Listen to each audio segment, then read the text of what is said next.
जय हिंद, जय भारत, जय श्री राम। ये विषय है गो वायु प्रदूषण। तो वायु प्रदूषण के लिए एक देश नहीं, एक समाज नहीं, एक गांव नहीं, पूरा विश्व का भूमिका है इसमें। कैसे? बढ़ते हुए वाहन, ईंट भट्ठा, फैक्ट्रियाँ। अब तो सबसे बहुत बड़ी बात यह है कि अंतरिक्ष में उड़ान भरने के लिए लोगों को शौक़ बहुत बढ़ रहा है। सभी देशों को। पहले तो अमेरिका था, कुछ कंपनियां थी जो अंतरिक्ष यात्रा कराती थी, लेकिन भारत में भी तैयारी चल रहा है। तो देखो, अंतरिक्ष में कहाँ तक कोई जा रहा है। पूरे अंतरिक्ष का तो भ्रमण होता नहीं, केवल ऊपर 400 किलोमीटर बस। तो 400 किलोमीटर जा कर के क्या पूरा अपने अंतरिक्ष का भ्रमण कर लिया? कुछ नहीं। उसमें कई करोड़ का खर्च आ रहा है, और उसमें बहुत काफ़ी मात्रा में बारूद से जो है खर्चा करके ऊपर अंतरिक्ष में भेजा जाता है रॉकेट के द्वारा। तो इससे ये लोगों को समझ में नहीं आ रहा है कि प्रदूषण कितना फैल रहा है। आगे आने वाली पीढ़ी के लिए या स्वयं अपने जीने के लिए भी प्रदूषण के लिए कोई चिंता नहीं कि वायुमंडल हमारा शुद्ध हो तो हम लोग जीवित रहें। समाज बिल्कुल ये चिंता मुक्त होकर के दिन प्रतिदिन प्रदूषण बढ़ा रहा है। बहुत ज़ोर शोर से प्रदूषण बढ़ाने में लोग लगे हुए हैं। देखो, बहुत बड़ा हानि है। और क्या, इस पर हमने ध्यान दिया तो पता चला कि धरती के अंदर से खनिज का दोहन, तेल का दोहन, नाना प्रकार के खनिज निकाले जा रहे हैं। देखो, जैसे हम सब का शरीर से खनिज निकाल दिया जाए, विटामिन निकाल दिया जाए तो शरीर रहेगा नहीं, तुरंत बर्बाद हो जाएगा। देखो, हम सब जैसे प्राणी हैं, इसी तरह से जितने अंतरिक्ष के अंदर आप ग्रह देख रहे हो, ये सब क्या हैं? तारे और ग्रह नक्षत्र जितने हैं सब एक प्राणी हैं। कोई चमकीला है, कोई चमकीला नहीं है। जैसे स्वयं पृथ्वी के अंदर कोई प्रकाश नहीं है, चंद्रमा के अंदर कोई प्रकाश नहीं है, ये सूर्य के प्रकाश से प्रकाशित हो रहे हैं।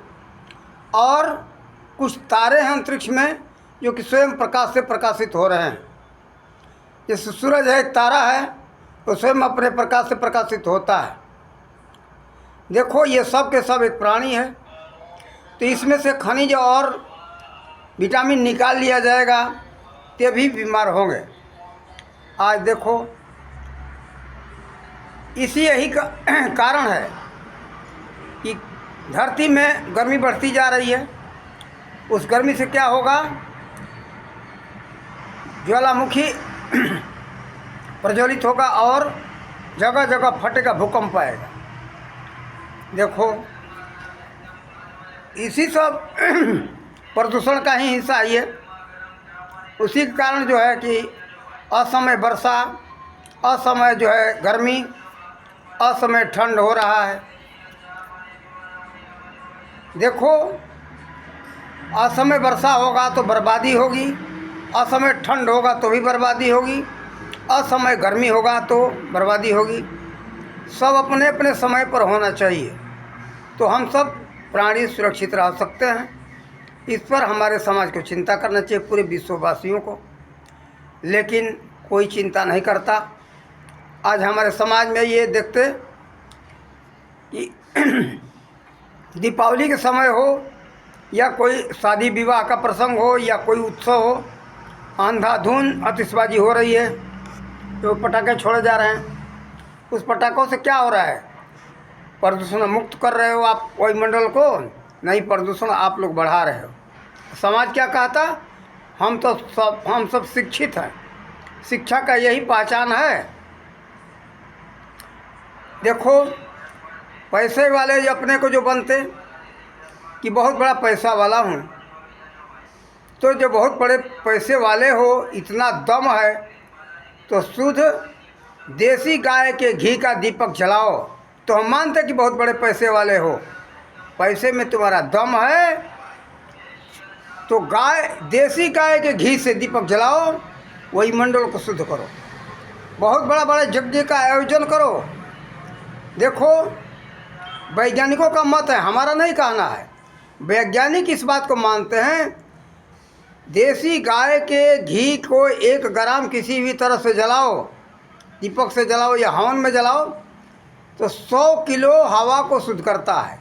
जिसमें 100 किलो हवा में कई वायु मिश्रित हो, जैसे कार्बन डाइऑक्साइड हो, हाइड्रोजन हो, नाइट्रोजन हो, सबको अलग करके शुद्ध ऑक्सीजन में बदल देता है। देखो, उसी ऑक्सीजन से हम सब प्राणियों का जीवन चल रहा है। इसलिए हम सबको इस पर बहुत ध्यान देना चाहिए कि शुद्ध ऑक्सीजन हो।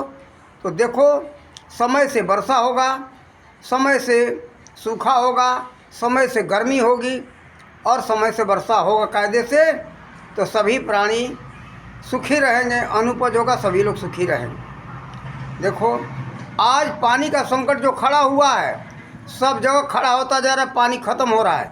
क्यों हो रहा है? ये सबसे बड़ा प्रदूषण का कारण है। पेड़ के कटाई है, इसके कारण से कई तरह के कारण है जिससे कि प्रदूषण बढ़ा, और उस प्रदूषण बढ़ने के कारण वर्षा नहीं हो रहा है। वर्षा नहीं हो रहा है तो भूमि में भी जल नहीं है, भूगर्भ में जल नहीं है, जल सूखता जा रहा है। तो एक दिन तो वो समय आ रहा है कि आप लोग के सामने आएगा देखना कि पीने के लिए पानी नहीं मिलेगा। पानी बिना सब लोग प्राणी तड़प तड़प के मरेंगे। तो वो स्थिति मत लाओ कि हम सब लोग पानी के बिना तड़प के मरे। सब सोचो विचारो, केवल आराम के लिए हमारे किसान भाई जो है, सबको, मैंने छोटा खेती वाला हो चाहे बड़ा खेती वाला हो, जिसके पास कम खेती है या अधिक खेती है, सब लोग को ट्रैक्टर चाहिए। केवल दिखावा और आलस में लोग सब पड़े हुए हैं, और ये आलस के कारण ही वायुमंडल प्रदूषित होता जा रहा है।